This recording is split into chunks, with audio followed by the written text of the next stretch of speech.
start now. Bobby is very handsome, ya.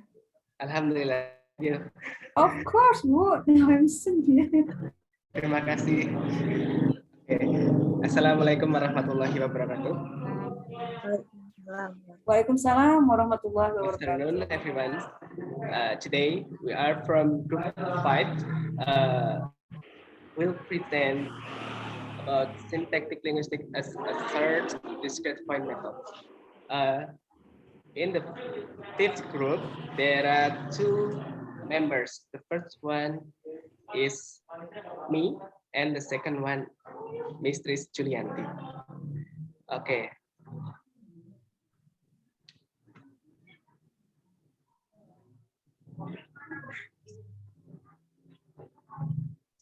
Talking about syntactic.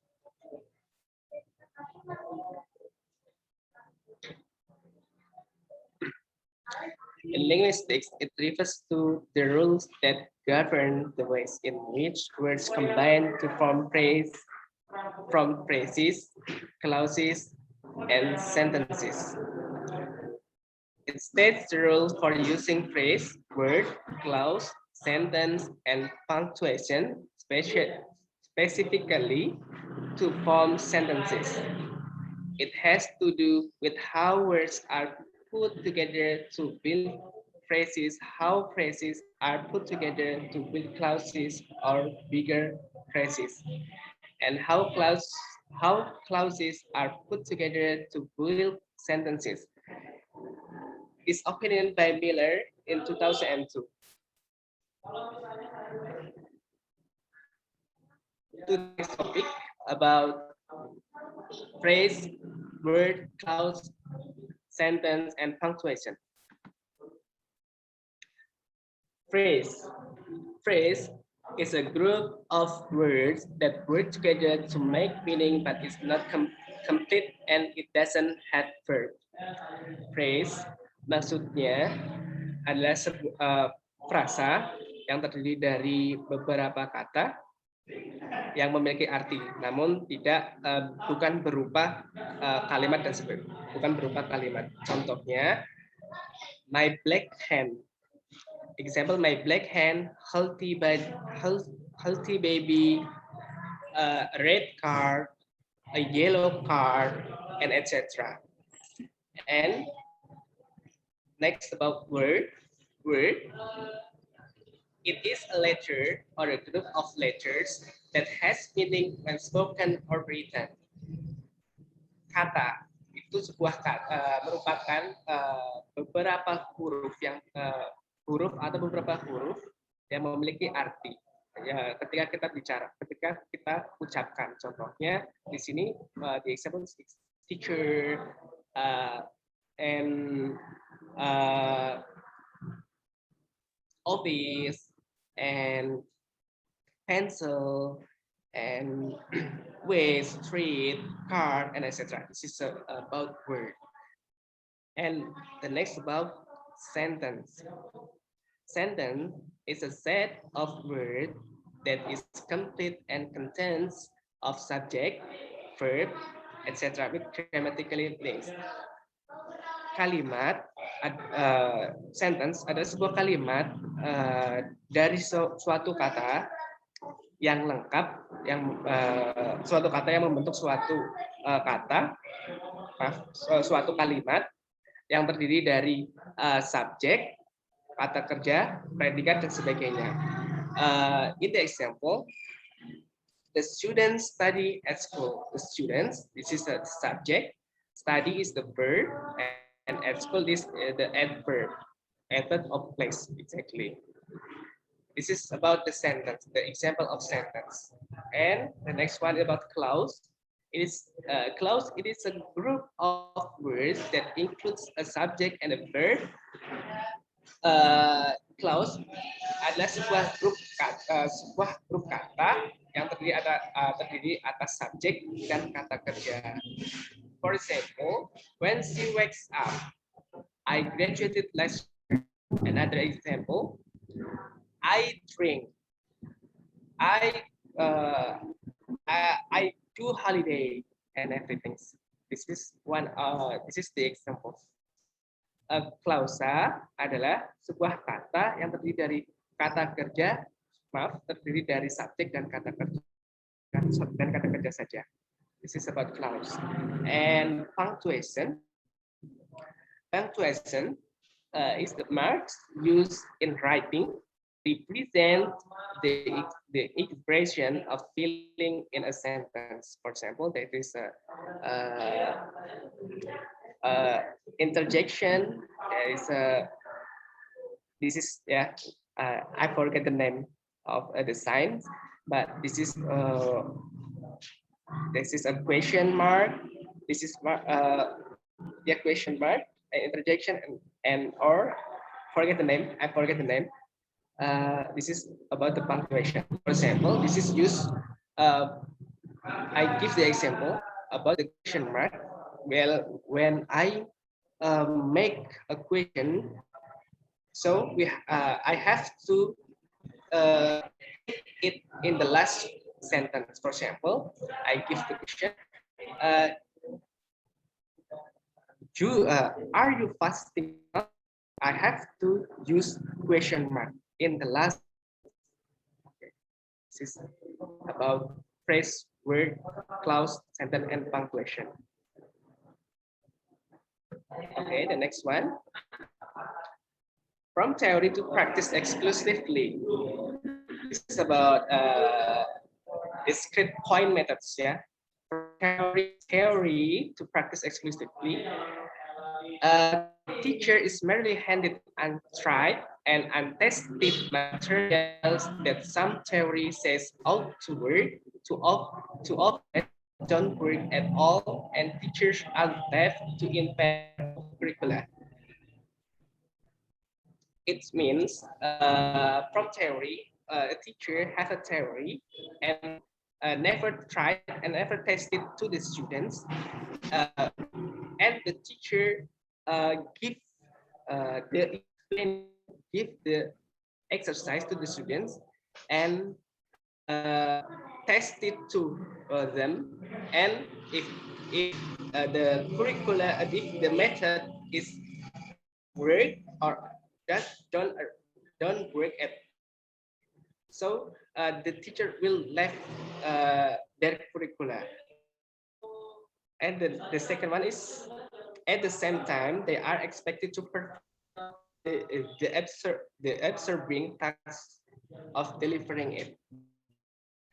In the same time, the teacher expect the students to observe the material, what the teacher taught from the table to practice directly. And the third one is something like trying to write a script, perform it, direct the production, and operate at the same time. From theory to practice, teacher give the material, trying to write the trying to write the script and try to perform and to practice in some moment. For teacher now give the material, practice it, and go to stand practice to speak up. It's like this, just like that, or writing, but like speak up, but in writing. The next one, the incredible thing is that some teachers surprisingly well. From theory to practice, this is makes the students understand about the teacher, what he have taught from theory and to practice. This is one of manner from discrete from theory and to practice. The next one about the meaningless structural analysis. Wait a second.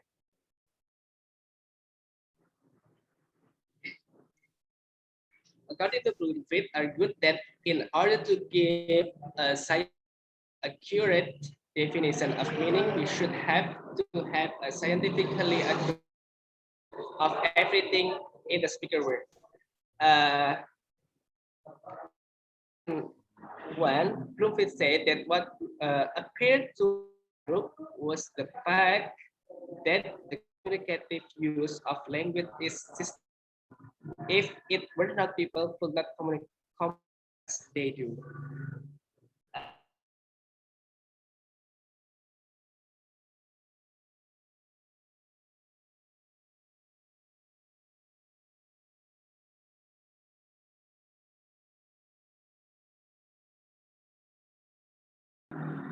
Files to take account to the importance of situations and contexts that are part of the history of experience that influence the inferential connection to utterances to meaning. About the meaningless structural. And Chomsky also said, Chomsky in that in 1957 about found what he were compelling reason for treating grammar as anti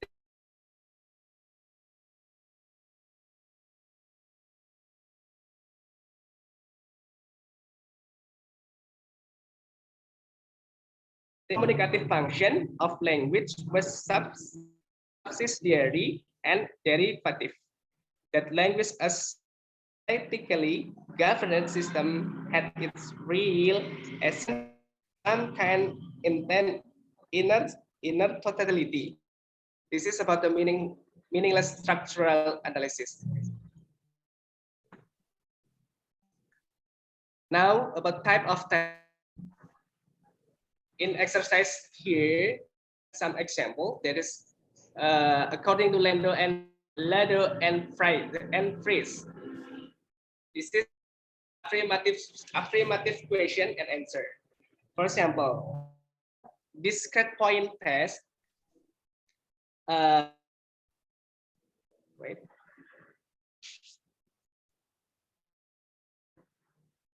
Discrete point test. According to Lado, in affirmative short answer, first here is busy. So this example is just for writing. Just for writing. This is also okay if we use in speaking. This is not, it is not good for speaking because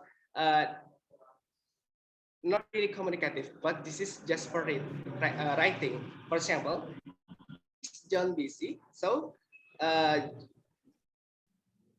answer is yes, he is. This is okay. In discrete point method, this is okay. Am I right? And the answer is yes, you are. And the third one, are you busy? No, you aren't. No, I am not. Tired? Yes, he is. This is the type of affirmative short answers. This is if there is someone just asks question, do you speak English? Yes, I do. Just right there.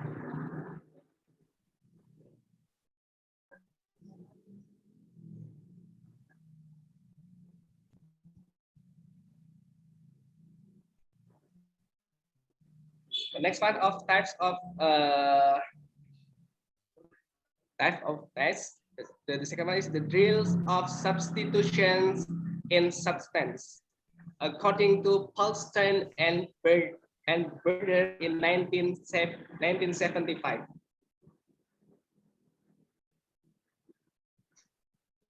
Okay. In this type of test, the learner will find manipulation to communication, pattern of the drills supposedly progressing from more manipulative and mechanical types or drills to more meaningful. So in this uh, uh,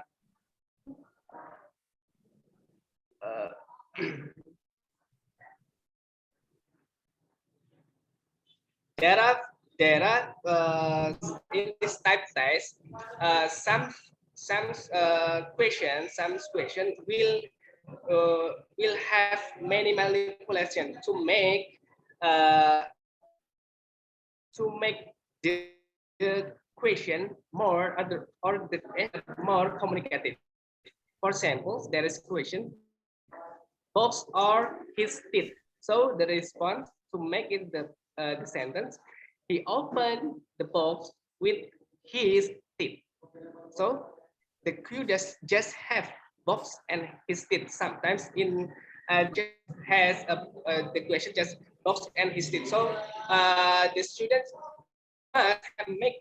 must make uh, the sentence like uh, like this. For example, like this. Box or his teeth. So the student makes the sentence. He opened the box with his teeth. Opened and the can and the church key. So the students make the sentence. He opened the can with a church key. So like this. So the subject use the subject he, the verb using open. The can, this is the noun with the church, the adverb of manner.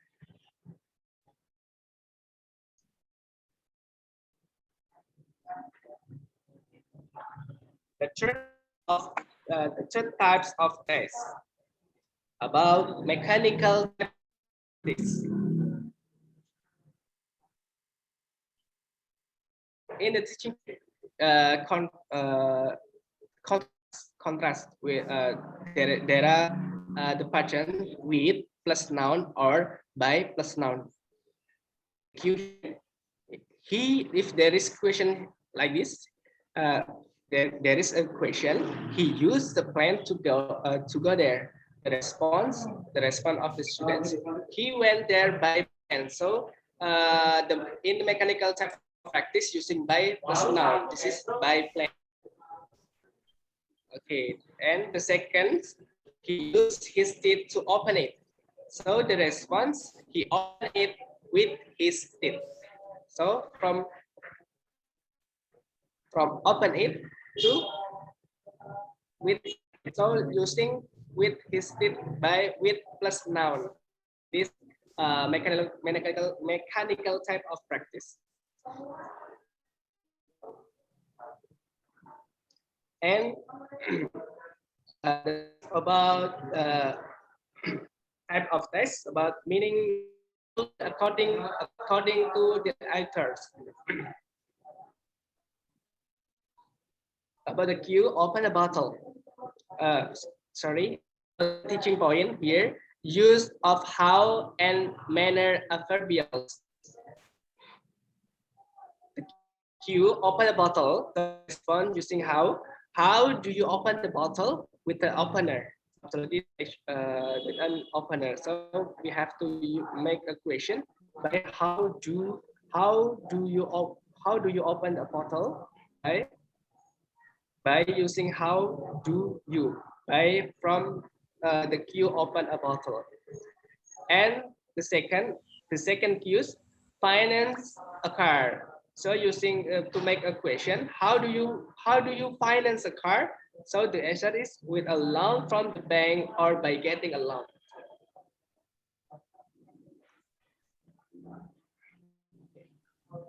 Okay, about communicative skill according to the authors will be explained by Mistress Julianti.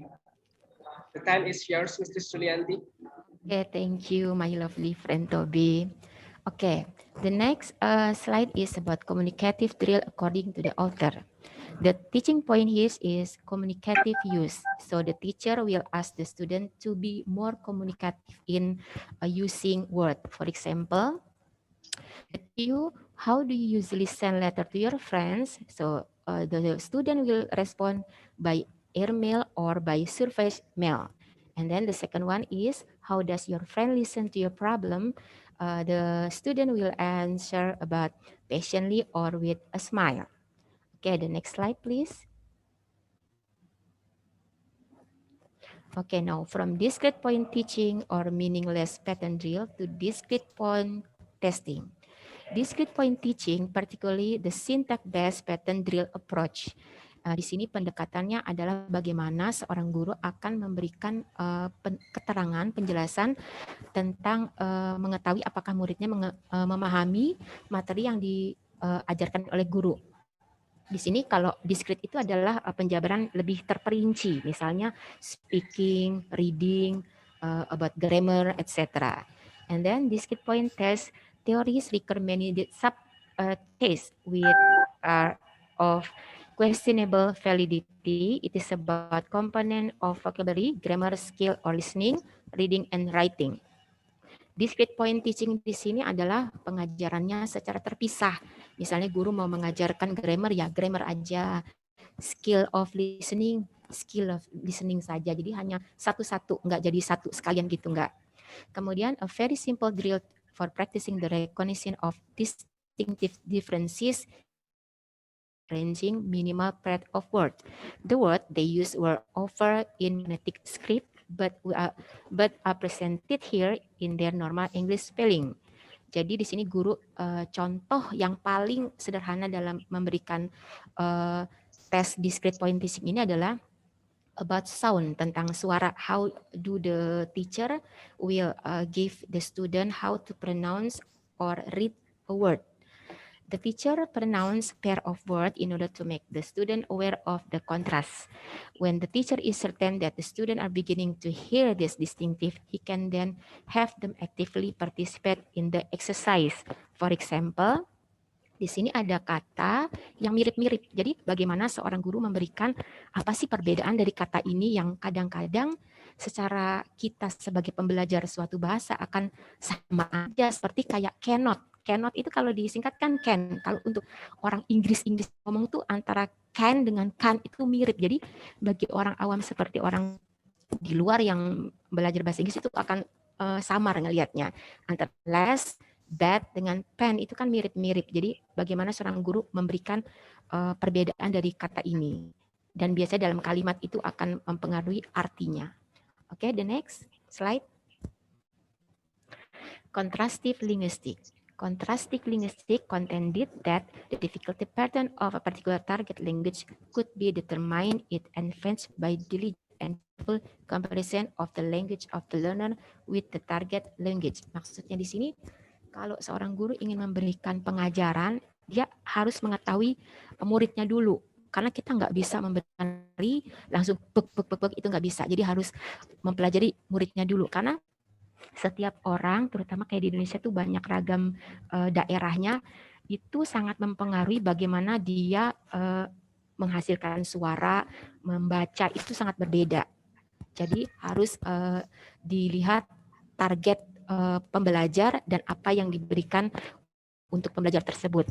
Nah, contohnya seperti negara Indonesia itu termasuk orang-orangnya lebih fluent, lebih enak, bacanya itu lebih enak. Coba kalau orang India, pernah dengar orang India bahasa Inggris kan, tetap logatnya tuh ada. Seperti orang Jepang atau Cina, naik turunnya irama tuh pasti beda. Jadi nggak bisa dipungkiri bahwa perbandingan antara bahasa yang diberikan dan pembelajar itu harus saling connected.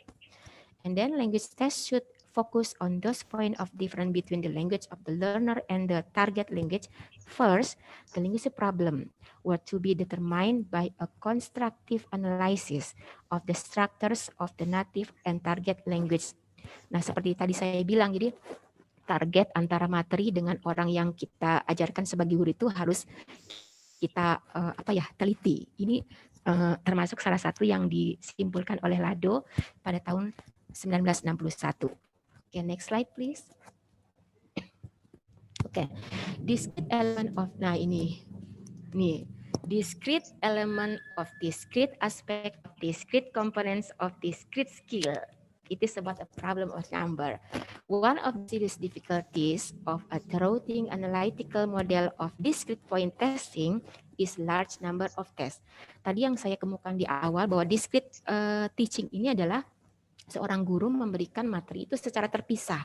Jadi antara grammar dengan listening, dengan reading, writing itu harus terpisah. Jadi nggak jadi satu. Nah, akibatnya setiap masing-masing model ini mempunyai metode tes yang sendiri-sendiri dan itu mengakibatkan banyaknya tes itu yang agak membingungkan. Jadi harus lebih meneliti seksama apa yang mau diberikan ke murid. Kalau grammar berarti kita harus fokus ke grammar, pembelajarannya dan tesnya juga berhubungan dengan grammar. Dan misalnya kalau listening ya harus kita fokus ke listening, tidak boleh melenceng ke mana-mana karena itu kalau di sini kan discrete, ada lagi integratif tes. Nah, integratif tes itu kebalikannya discrete. Kalau integratif itu satu materi untuk mencakup, misalnya kita memberikan tes misalnya reading nih. Di reading ini kita mau menilai murid secara apa? Oh, grammar. Jadi dengan menjawab bacaan reading pertanyaannya, kita bisa tahu grammarnya anak itu gimana. Terus apa kayak writingnya. Jadi dalam satu tes itu kita bisa mengambil nilai dari beberapa aspek yang tergantung guru itu mau. Jadi itu discrete dengan integratif. Oke, next. Test according to some expert. Nah, banyak ahli bahasa di dunia yang mempunyai beberapa bukan salah satu tapi salah 4 dari mereka.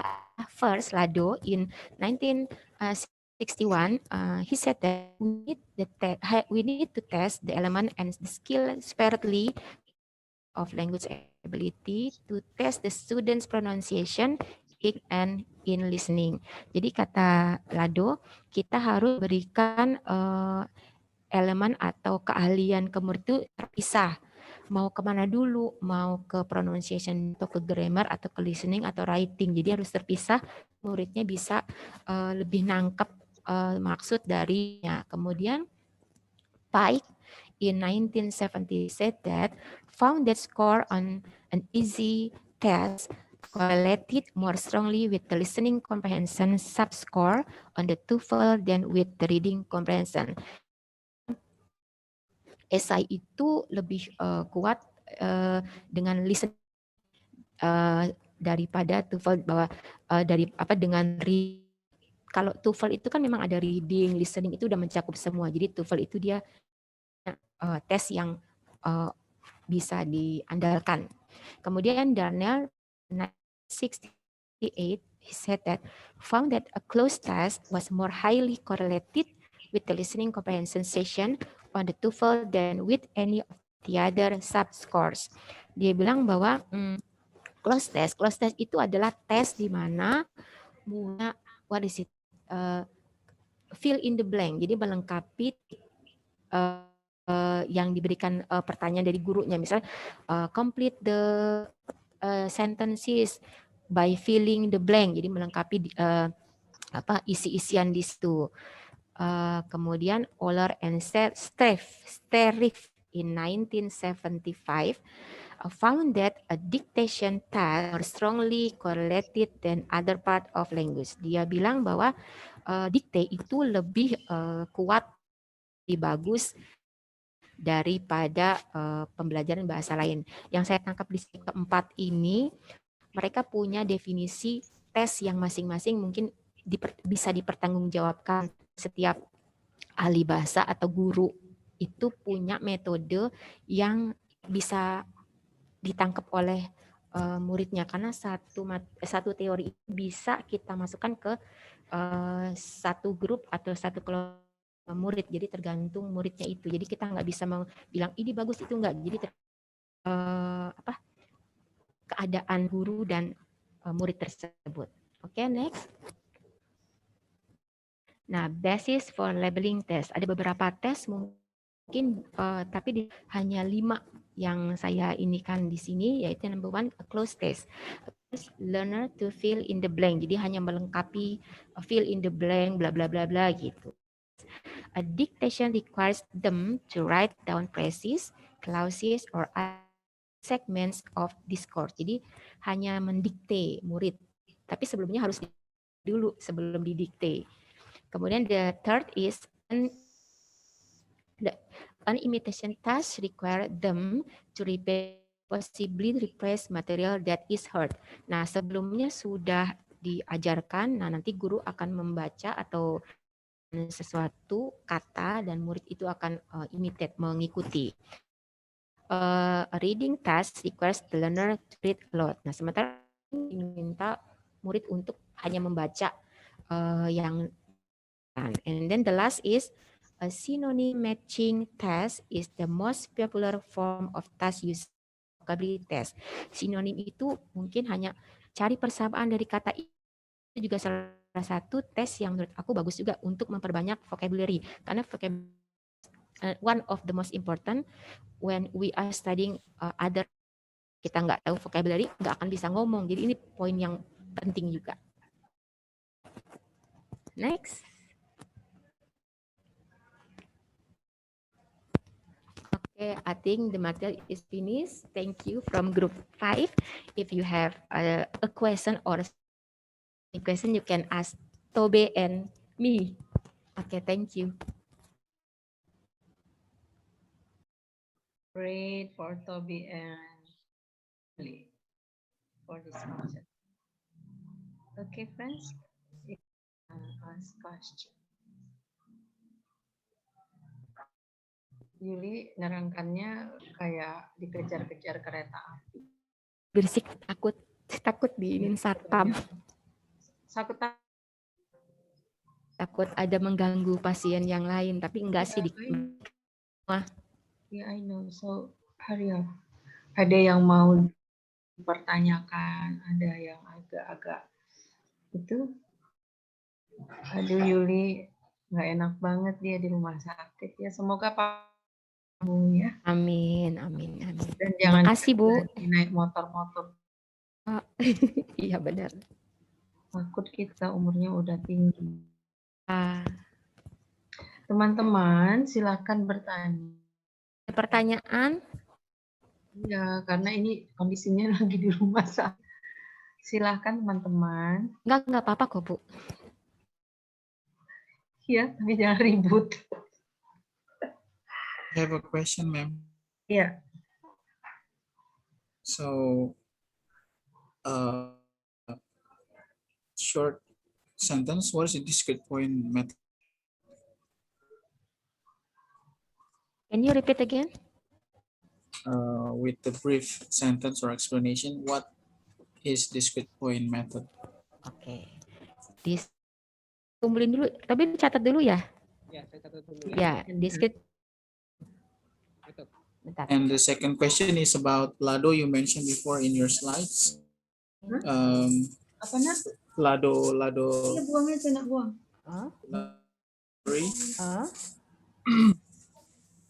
It says in your slide number 14 that we need components and the skills separately. Components of language ability to test pronunciation and speaking on rules in listening. Oke, Lado ya. Yeah, so advantage and disadvantage of this test based on Lado's theory. Thank you to Miss Yuli and also Mr. Tom. Okay. Mr. Iswanto. Okay, next question. May I ask you a question, please? Yes. But before that, may I confirm about our match? But I would like to say in bahasa Indonesia ya, Bu Juli. Okay.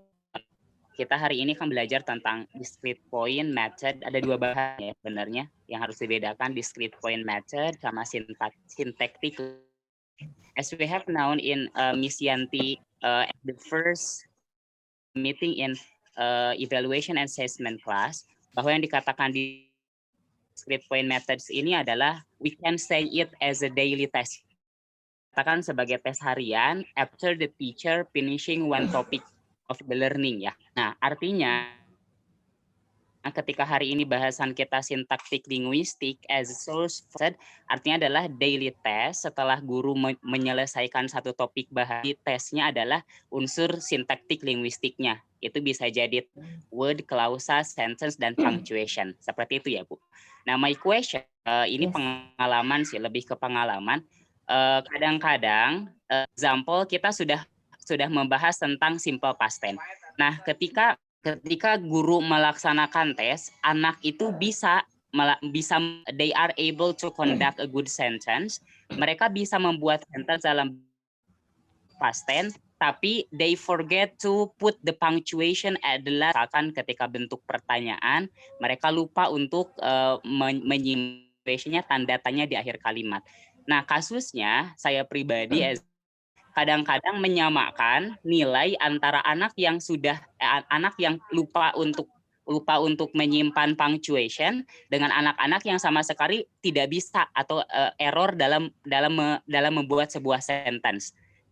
Nah, pertanyaannya supaya di kelas ini lebih subjektif, lebih objektif penilaiannya, apakah kita harus membuat rubrik skor kalau anak tidak bisa membuat sentence pengurangan nilainya seperti ini, kalau anak hanya lupa menyimpan punctuation, penilaian nilainya seperti ini. Karena kadang saya suka mengasih nilai ke anak-anak ini, pokoknya sekalipun anak membuat sentence dalam bentuk yang sempurna, kalau tidak kasih punctuation di akhir, salah aja. Gitu. Ya, pertanyaannya, haruskah kita membuat perbedaan rubrik skor antara anak yang buat error sentence dengan anak yang error punctuation? Okay, thank you. Oke. Oke, next. Ada lagi? Ada. 3 questions. Oke. Tobi, do you want to try? Okay, I will try to answer that. Sentence from Ronald Martau. Right? Okay. Louder, please, Toby, louder. Tobi suaranya kencengan deh. Hear you, Toby.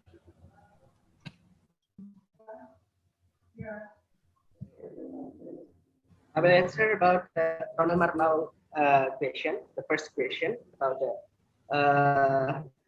explanation of discrete in short sentence. Yeah.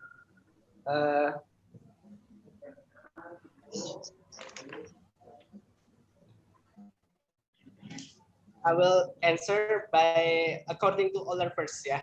Discrete point tests are constructed on the assumption that language can be broken down into its component part and that those parts can be tested. Itu menurut Euler yang discrete point. According to me, according to discrete point itu pengetesan secara terpisah-pisah. Menurut saya itu seperti itu karena metode discrete point itu tidak bisa disamakan. Contohnya lebih ke spesifik, misalkan reading saja, vocabulary saja, terus ya vocabulary saja, terus listening dan sebagainya. Karena di discrete point kenapa lebih spesifik? Karena terbagi menjadi 2. Jadi ada yang pertama 2 komponen ya, terbagi 2 komponen. Yang pertama itu ada skill komponen yang terdiri dari ada listening, ada reading, ada speaking, ada writing. Dan yang kedua itu ada unit of language itu tersendiri. Ya, seperti ada phonology, morphology, lexicon, syntax, dan research dan sebagainya. Itu 2 jenis. Jadi tentang discrete point itu sendiri pengetesan secara terpisah. Jadi butir-butir yang terpisah gitu. Jadi terpisah-pisah gitu. Ada misalkan ada bahasa Inggris itu ada jenis-jenis yang tersendiri dalam pengetesan seperti itu. According to me. Kalau untuk yang lebih simpelnya ya, lebih simpelnya. Terus nanti Miss Trisyanti jawab yang nomor 2 ya. Saya jawab punya Prof. Asep dulu. Mr. Asep.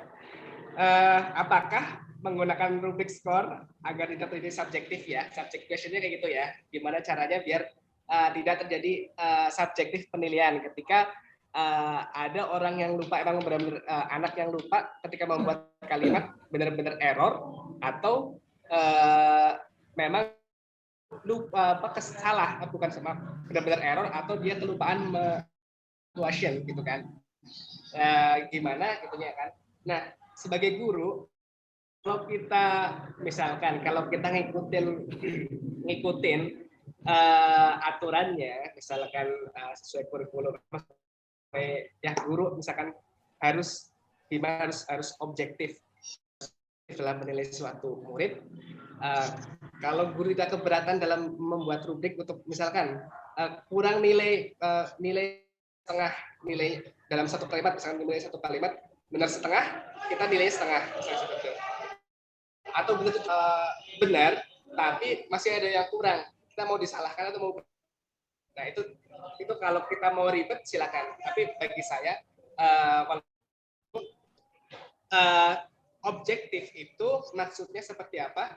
Nah, kita pakai perasaan. Kalau menurut jawaban saya pakai perasaan. Kalau menurut pendidikan mungkin rubrik, udah kita pakai rubrik penilaian ya, agar misalkan kelengkapan atau kesalahan kata atau kurang huruf e ya. Kalau kita misalkan salah, anggap salah yang salah, tapi bagi saya ketika menilai mungkin ketika dia error, kita otomatis mengetahui kita anak didik sendiri pasti kita tahu tipikalnya. Oh, dia bisa, emang bisa, cuma ini karena lupa. Bagi saya seperti itu. Karena kan menilai murid itu kan butuh cepat kan ya, Pak Asep ya. Karena ketika ada tes, ketika ada ujian, sekarang ujian dikejar-kejar nilai kan. Karena seperti itu, kalau kita pakai rubrik ya tidak apa-apa. Tapi kalau Pak Asepnya, tapi kalau kita pakainya secara objektif, walaupun dianggap subjektif, tapi kita melihat dalam objektif kepribadian anak, ya tidak, saya gitu sih, tidak perlu membagi Asep kalau saya. Silakan Prof. Juli. Okay, thank you. The question from Ronald is about Lado theory separately. Advantage and disadvantage. Lawannya discrete itu integrative test. Dua-duanya itu ada plus minus, ada disadvantage and advantage masing-masing. Contohnya, itu kan terpisah. Jadi sebagai guru, kita bisa nih fokus misalnya Tobe. Grammarnya oke enggak? Berarti kita kasih teaching Tobe how the good grammar. And then kalau kita mau ngetes dia bisa atau enggak dengan penjelasan kita tanya tes kerja atau listening atau writing dan seterusnya. Jadi secara terpisah, lebih spesifik. Itu kalau keuntungannya. Kerugiannya adalah kita kan hanya per sesi aja. Jadi mungkin tidak perlu. Jadi kita mungkin agak bingung nih, Tobe ini ngerti nggak listeningnya ya? Writingnya memang ada plus minusnya, itu kalau discrete. Kalau kebalikannya ada integratif secara keseluruhan. How the student understand about the material that the teacher have delivered to them. Jadi kalau integratif kan secara menyeluruh, jadi guru bisa menjelaskan secara sekaligus grammar apa sih, listening apa sih, writing apa sih, dan plus tesnya juga dalam satu tes ambil nilai dari bagian-bagian itu untuk integratif per sesi. Jadi keuntungan kalau tadi Mr. Ronald nanya keuntungan dan kerugiannya, dua-duanya punya plus dan minus, mungkin tergantung gurunya mau apa dulu. Kalau kita mau lebih ke spesifik, kita ambil discrete point test. Tapi kalau kita mau menyeluruh, kita ambil integrative test. Terus untuk melengkapi tadi Kang Asep tentang rubrik, mungkin tergantung levelnya Kang Asep ya. Kalau aku ya, kalau anak kecil aku jelasin bla bla bla bla, sekali ada kesalahan aku bisa maklum dan memberi nilai tetap sesuai dengan kemampuan mereka. Tapi kalau sudah dewasa kayak seperti SMP, SMA atau SMA lah, atau yang sudah dewasa, itu ibaratnya apa ya, agak saklek kita memberi nilai karena kan udah dewasa. Jadi kalau kita jelaskan mereka nangkep. Kalau mereka lupa memberi tanda baca itu udah salah. Kalau masih kecil mungkin bisa memaklumi. Terus kalau untuk bikin rubrik juga, tapi sebelumnya diberitahukan kepada muridnya. Misalnya saya mau bikin, kalian tidak ngasih tanda baca, nilainya plus. Kalau tidak memberi, ada persetujuan dulu, jadi mereka aware tentang nilai yang akan diberikan guru. Jadi mereka lebih prepare itu. Itu saja sih. Oke, thank you. Tapi Bu Yuli, kalau misalnya mengenai rubrik tadi sama cara penilaian, karena tadi senangkapnya konteks dari Pak Asep itu adalah mengajarkan tenses. Oh, kalau beda, iya beda. Iya, maksud saya juga agak bertanya juga, maksudnya Pak Asep itu apakah dia mengajarkan tenses atau dia fokus ke aspek grammar yang salah satunya adalah punctuation, merupakan hal yang berbeda. Berbeda, ya. Kalau Pak Asep mau mengajarkan fokusnya ke tenses, mungkin assessment-nya bisa hanya fokus ke bentuk dari verb, penggunaan verb, pergantian verb karena sesuai dengan subjek, lalu verb 2, lalu past tense-nya apa. Tapi kalau untuk keseluruhan dia juga mau menilai punctuation, mungkin sebaiknya bisa dimasukkan ke poin penilaian.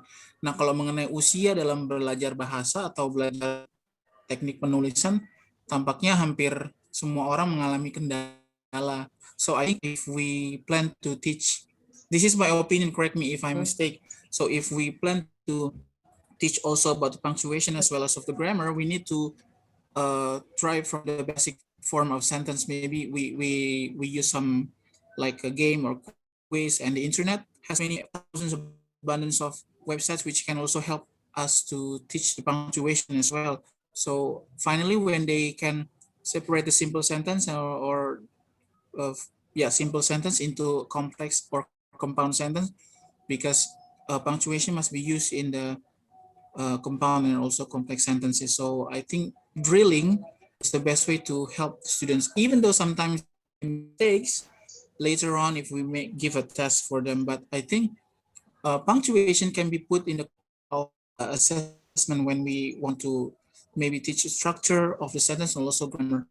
But once again, we have to see the focus of the deal that we are handling. Yeah, that's my opinion.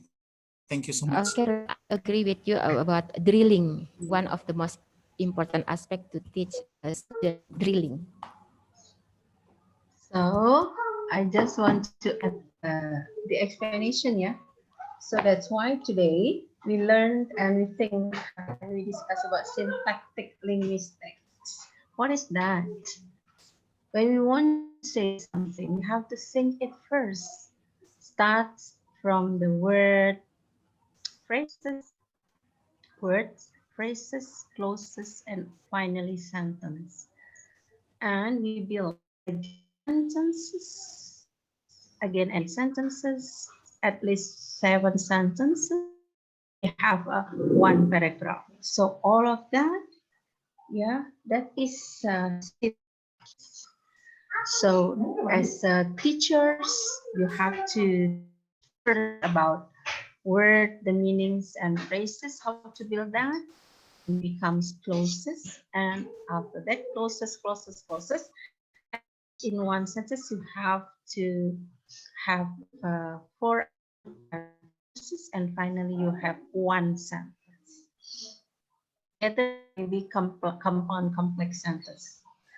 Based on our title today is syntactic linguistics as a source for discrete point methods. So it means that if you want to teach, sorry, Nara. Want to teach a discrete point. If you want to teach one of that method, discrete methods. So you have to teach first about the syntax syntax first. Teach syntax first in a simple sentence. That's the source of the, what is that? Or it helps students to know about discrete point test or discrete points relates to the, let's say you say that that's very nice as pattern drills, you know, even the pattern drills without meaning, you need what? You need your student know about syntax. So that's very important. Yeah, okay. And also like, what is that? Here, punctuation is a very, very important for teachers to teach it to their students. And after that, the way how to write it, yeah, try to practice it every time before you make the test. Okay, is it nice or not my explanation? Jelas, Bu. Oke, jelas Jelas, ya. ma'am, jelas. Jadi teman-teman, ajarkan dulu sintaks. Sintaks atau sintaktik atau dalam bahasa Indonesianya sintaksis adalah ilmu yang mempelajari bagaimana membangun kalimat. Apakah kalimatnya dalam bentuk simple sentence atau complex sentence atau compound complex sentence. Ajarkan dulu. Kalau dia compound complex sentence atau complex sentence, ada klausa di dalamnya plus di tengahnya conjunction. Ingatin itu sama murid-muridnya Bapak Ibu. Anak-anak, aduh kayak Nara ini suaranya, maaf nih, kayak Nara mondar-mandir. Jadi apabila mau mengajarkan tentang discrete point methods, itu yang hanya tenses aja atau vocabulary aja tadi, nah itu ajarkanlah dia dulu. Kalau itu even that's a small thing, tapi ajarkan dulu subjek, predikat, objek, keterangan, konjungsi, subjek, predikat, objek, keterangan, konjungsi. Mengapa? Nanti Bapak Ibu akan mengajarkan mereka atau membuat tes mereka dalam bentuk drill. Nah, pattern drill needs syntactic linguistics, Bapak Ibu. Jadi mengapa judulnya syntactic linguistics as a source for discrete points methods? Itulah dia mengapa, karena kita harus sadar bahwa ketika kita mengajarkan discrete point methods, apakah itu dalam bentuk how to pronounce the words, ataukah kita membuat kalimat dan anak menuliskan dictation. Mereka harus tahu syntactic linguistics. Kalau tidak, bagaimana mereka membangun kembali kalimat itu dalam otaknya dan menuliskan kembali. Jadi, sintaks itu memiliki peranan yang luar biasa, hebatnya. Ya, meski itu tidak ditulis tapi terbangun di dalam otak ketika dia mau pattern drill, dia harus ingat, atau ketika mereka menulis satu kalimat, dua kalimat, ya dalam konteks membuat tenses itu mesti tahu. Neng, ini ada uncles and aunties, please ya. Jadi sintaks itu sangat berperan luar biasa di dalam membangun metode yang kita ajarkan, yaitu namanya discrete points methods. Gitu. Itu menarik. Sebenarnya ini simpel banget, cuman diterangkan dengan berliku-liku. Nah, itu. Ya, setengah menyerapnya. Padahal this is very simple one. Dia cuman mau bilang gini, teman-teman, kalau kita mau mengajarkan discrete point method, ingat loh, kalian harus ajarkan dulu tentang struktur kalimat, itulah dia syntactic linguistics itu.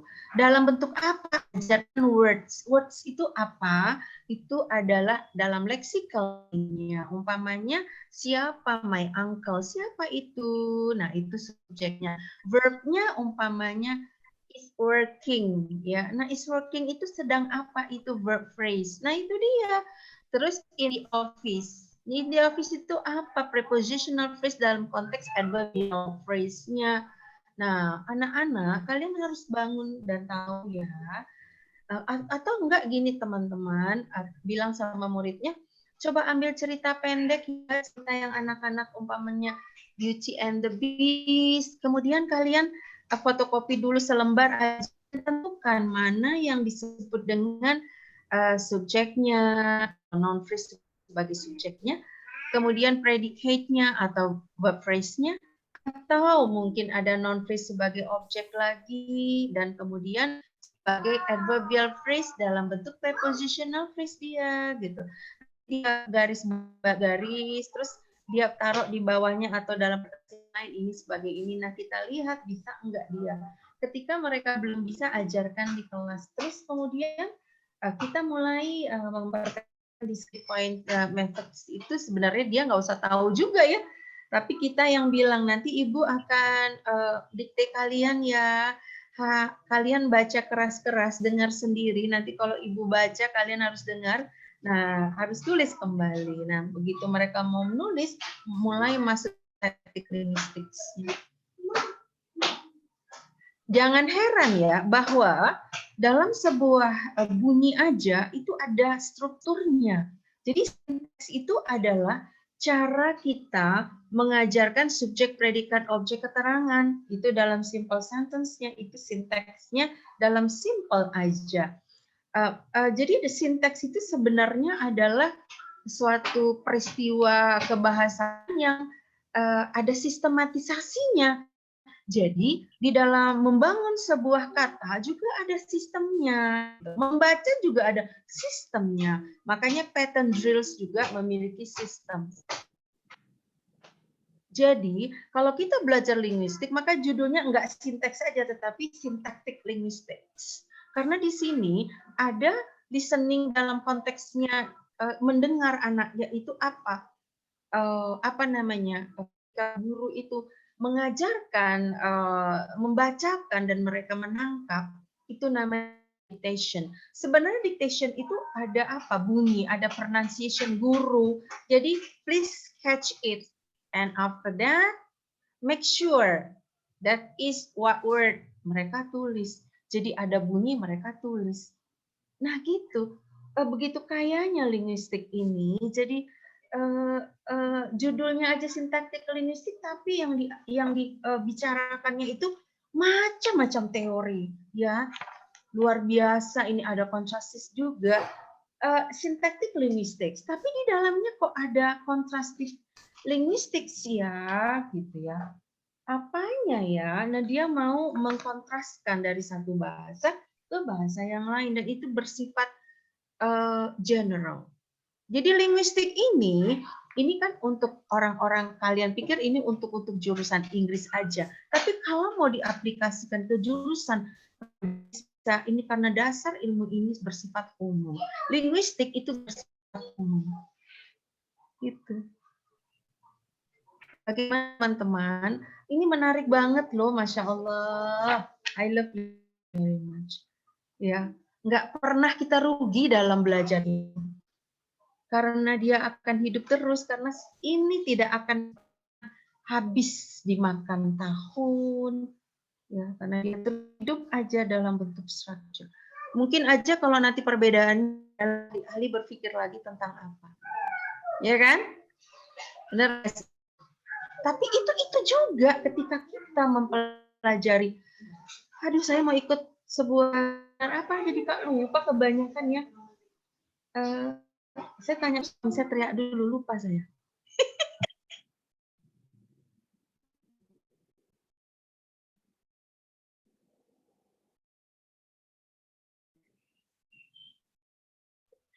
Nanya sama suami, karena dia mengikuti apa yang aku buat, dan dia adalah researcher. Enak banget gue ya. Jadi landscape linguistics itu saya sedang buat. Landscape linguistics itu yang udah pernah belum saya tanya sama kalian. Merah kepada satu peristiwa struktur juga ya. Jadi saya meneliti tentang landscape linguistics Burger King.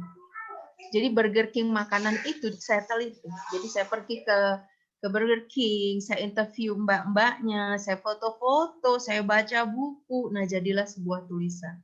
Dan nanti dipresentasikan bulan Juli. Jadi apa aja bisa diteliti, makanan pun bisa diteliti, jalan raya, makanan itu si abang Marpau udah ngeliatin saya aja, gimana itu kok bisa katanya. Nanti dia juga akan membuat tesisnya tentang itu, kaget semua orang. Ya bang, it's very Landscape simple. linguistik baru ya Mem ya?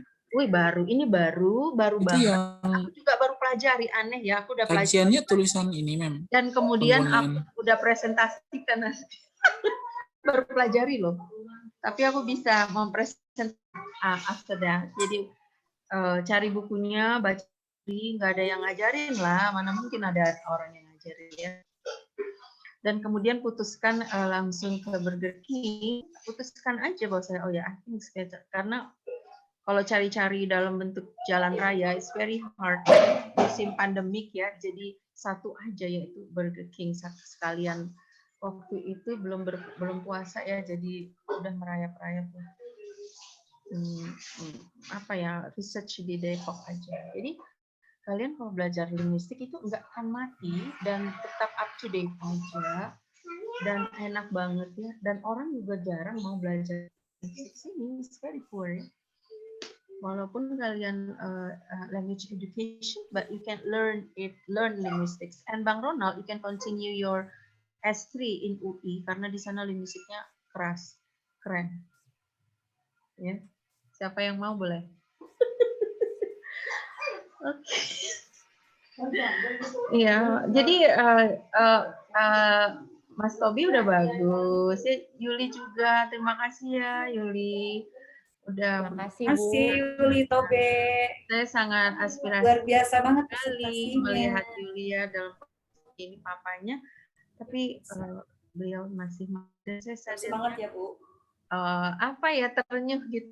Iya Bu, ilmu kan harus dicari. Gitu ya. Semoga Yuli ya dalam karir ya. Amin, dalam amin, dalam amin. kehidupan Semuanya juga. mama dan semuanya. Amin. Amin, amin. Jadi gitu ya. Itu tadi yang nanya adalah Mas juga tadi. Pelajari, kalau nggak tahu tanya saya, insya Allah saya jawab. Meskipun ya saya tahu semua ya, tapi I know actually ya. Saya penasaran sama linguistik landscape linguistik Mem. Ada hubungan sama semiotik nggak? Ada dong. Nah itulah. Jadi dua ilmu itu aku pakai dalam penelitian, Menarik dalam banget ya. mengotak-atiknya. Dan semantik juga ya.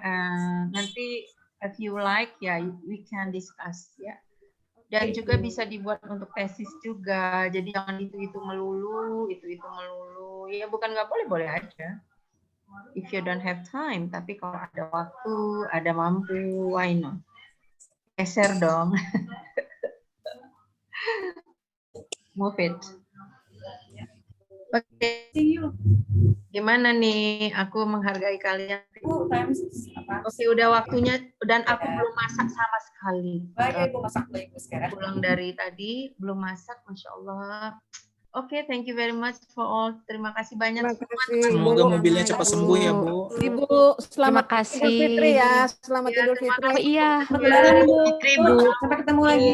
Ya. See you next month Bu. Yuli, terima kasih. I love you. Ya, semua I love you too. nggak kelihatan aja. Selamat Hari Raya Idul Fitri, mau lahir batin. Sama-sama Ibu. Jaga kesehatan Sama-sama. semuanya. Dan semua ya. Dan Ketemu lagi ya Bu. harus tetap bekerja keras dalam hidup ini. Iya Bu. Ya. Sip. Bye bye. Bye Ibu. Terima kasih semua Semuanya. Dena. Semua nggak kelihatan aja. Karena nggak kelihatan aja ini nama-namanya ya. Yunita. Nah, Ibu Faiza, terima kasih. Bye. Bye Ibu. Sore semua, selamat berbuka puasa. Sama-sama Ibu. Sama-sama, Bu. Selamat berbuka. Amin.